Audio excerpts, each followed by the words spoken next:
다가 하유에 유야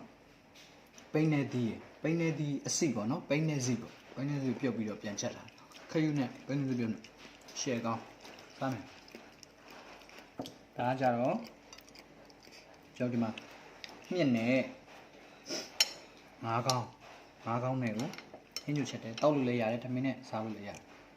အရန်စားကြည့်နေမြင့်ကလည်းမစားရကြဘူးလေစားမယ်ဟင်းပူပူပေါ့ဟုတ်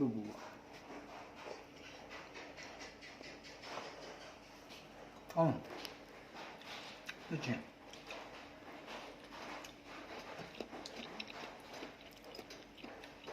အဲ့နေစီ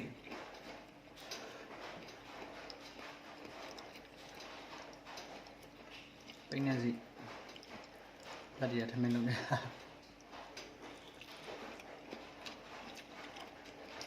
အားကြတော့ထယူ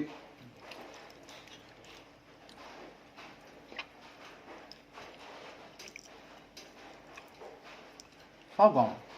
သူကလည်းမစားကြဘူးတော်တော်ကြတယ်ဒါမဲ့စားမယ်ဆိုတော့မိုးရင်းဘက်ဆိုတော့နည်းနည်းလေးတော့ကျမ်းမိုက်လည်းယူစားကြပါနော်သူကကျတော့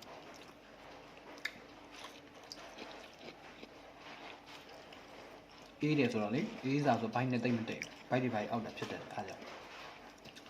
စားကြပါအောင်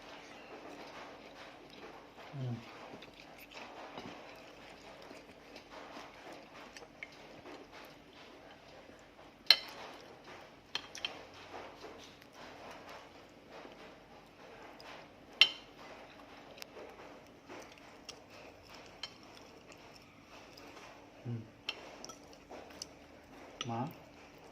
ခယူနဲ့ပိနေစီပေါ့နော်ပိနေစီချက်ပြီးတော့ခယူလေးဒီမှာခယူလေးအမှလည်းခယူလေးမှာဒါလေးကခယူလေးမှာခယူလေးမှာ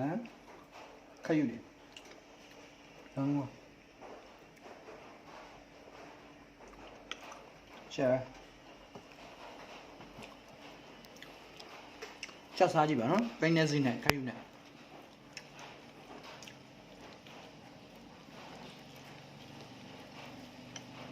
ဟဲ့လူတွေတောက်လို့ရ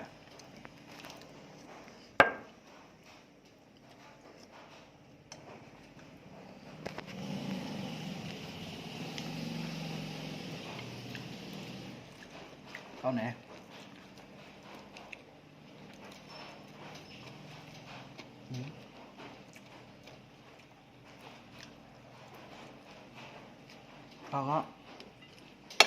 ငါးကောင်းမငါးကောင်းကြိုက်မယ်ကိုကမင်းဝါထားတယ်